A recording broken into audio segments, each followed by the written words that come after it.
kind of fluent in Spanish and English and not so much in French. But what does it really even mean to be fluent? You know, because I know I wrote becoming bilingual and I'm bilingual, and so to say that I am somewhat fluent in my languages might be a little confusing, but I'm somewhat fluent. And what I mean by that is that even in English, sometimes I can't articulate clearly and express myself fluently, even in my native language. But as far as like fluency, what we really have to consider is, what does fluency even mean? Because, you know, sometimes we might think that it's about really just perfecting a language, but it's not that at all. Because as we grow, as we learn, as we continue to progress, there's always going to be that next level. And I know you guys hear me talk about this all the time, this next level concept, because we're never going to be done learning. We're never going to master a language 100%, because it's never going to stop evolving. And so when we really think about that, like, what is fluency? Well, it's the ability to communicate fluidly and articulately, to be able to express yourself, use the vocabulary that you need. And my Spanish is about there, but it is like, I'm still learning. I'm still improving, and although I can speak, when I speak Spanish, it's just like, you know, it sounds fluent, it sounds fluid, but it's not like I know everything. I don't know all the vocabulary. I don't know all the vocabulary in English. I don't know all of anything in anything.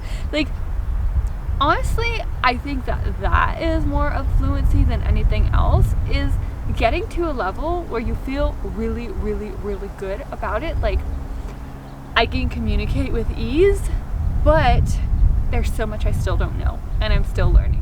Like, that is what I would encourage anyone to aspire to who is learning another language, who is learning anything, is just getting to that point of being able to do what you want to do, right? To reach your goal, to do it well, but understanding that there's more.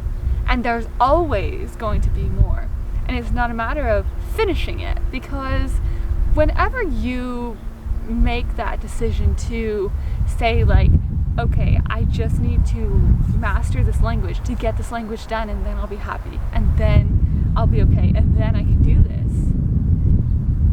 It is an endless cycle of that, because it's never going to be completely done. So when you set that for yourself, it's such an unrealistic expectation.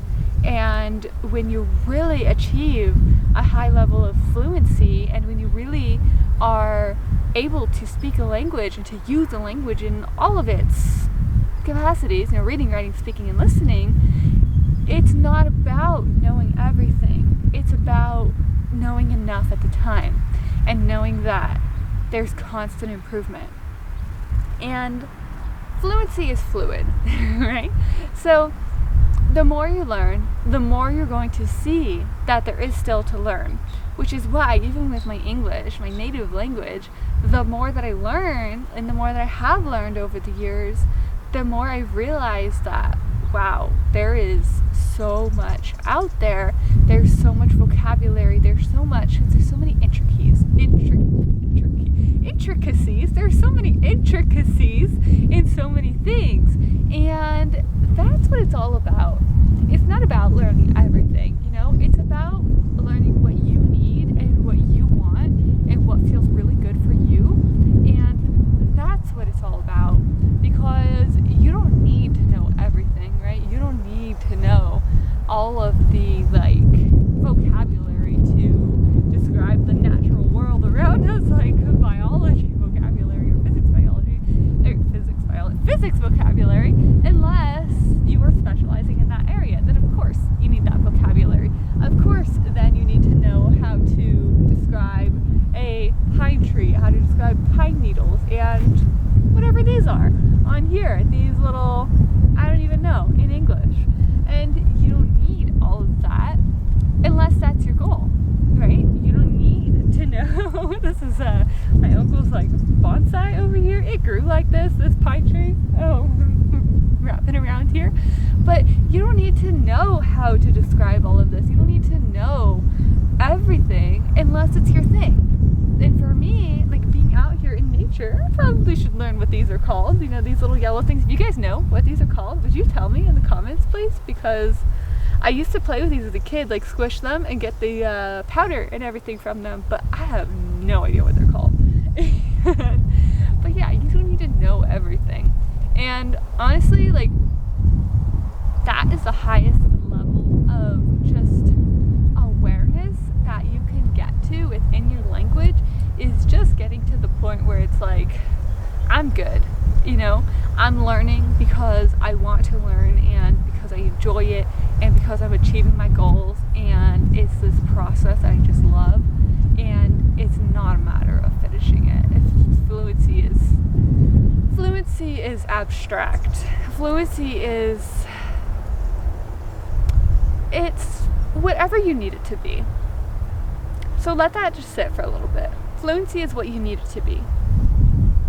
If you need it to be passing a test, there you go, that's fluency. If you need it to be an ever-evolving process of continuously improving, that can be your fluency. If you need it to be anything else, you know, whatever you have in your mind, that's your fluency. So with that, that's fluency.